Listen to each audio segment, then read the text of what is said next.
convidamos o alpinista paraibano Edmilson Fonseca para falar um pouco sobre essa situação que aconteceu com o também paraibano Josenildo Correia, que desde quarta-feira está desaparecido no Monte Aconcagua. Edmilson, ele tem curso de instrutor de paramédicos em alta montanha e foi ao Aconcagua em 2009, onde tentou escalar e não conseguiu escalar em 2009, este que é o segundo maior cume do mundo. O que é o Aconcagua?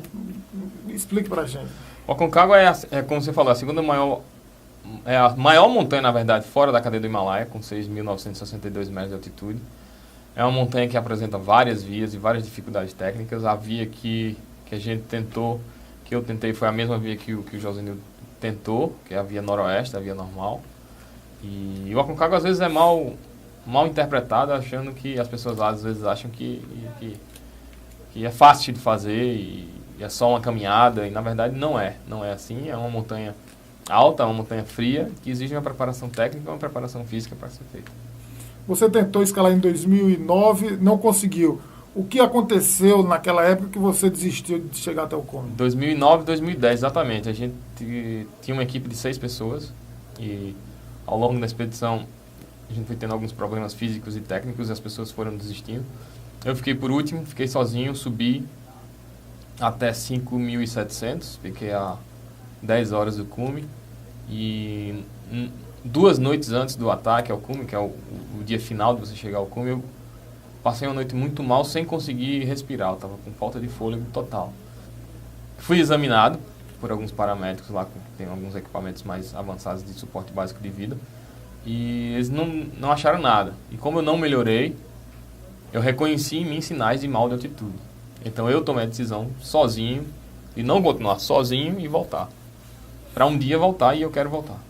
Falando em tom especulativo, o que você acha que aconteceu com o Josenildo, ele que está desaparecido desde quarta-feira? É difícil ter é difícil ter alguma ideia assim real do que aconteceu, mas algumas pessoas falam que ele chegou ao cume e depois disso ele desapareceu. Então eu acho que aconteceu alguma coisa com ele na Canaleta, que é um trecho da escalada, que é o trecho mais difícil. E se tiver alguma condição de neve e uma condição de tempo mais difícil, ele pode ter escorregado, por exemplo. Ele pode ter escorregado e ter quebrado uma perna e tá vivo, essa é a minha grande esperança. Ou então fechou o tempo e ele perdeu o caminho, se perdeu e começou a descer por uma outra via. O que também é possível, que eu também tenho essa esperança. Ao invés de descer pela noroeste, ele pode ter descido pela via Gran Acarreiro, que é uma via paralela, que eu também tenho essa esperança. Apesar de quase uma semana de desaparecimento, é possível que isso tenha acontecido. Mas é um caso raro, pessoas que somem num cume sair com vida? Existem casos, sim, inclusive no Everest, de pessoas que desapareceram 3, 4 dias e voltaram. E estão continuando escalando, estão aí.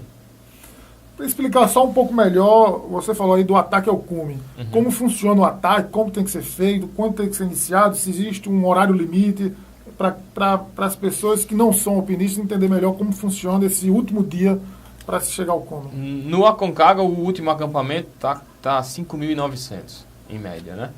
Existem 2 acampamentos lá. Então você está a 1.000 metros do cume, que esses 1.000 metros devem ser vencidos em 10 a 12 horas. Então, eles saíram de madrugada, como todo escalador, como todo montanhista.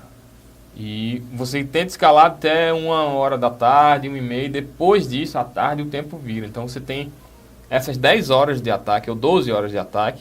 Se não chegar, você tem que tomar a decisão de voltar. E não continuar e arriscar e ficar exposto ao frio, ao vento que o Aconcagua apresenta durante a tarde, que é uma condição quase que diária na parte mais alta da montanha. Tem alpinistas que chegam nessa hora limite e ainda assim insistem em continuar? Tem. Existe um negócio chamado febre de cume, que você não consegue pensar mais em nada além de só chegar ao cume e eu quero chegar ao cume. Na verdade, o cume é só a metade do caminho, né? As pessoas pensam que é o final, mas na verdade é só o meio do caminho. E alguns alpinistas pensam, não, eu vou continuar subindo e eu quero chegar ao cume. E na verdade não é só a metade do caminho, você tem que voltar. E existem algumas pessoas que conseguem e têm sucesso após esse horário limite em várias montanhas do mundo. Mas você está colocando em risco a sua expedição e a sua vida.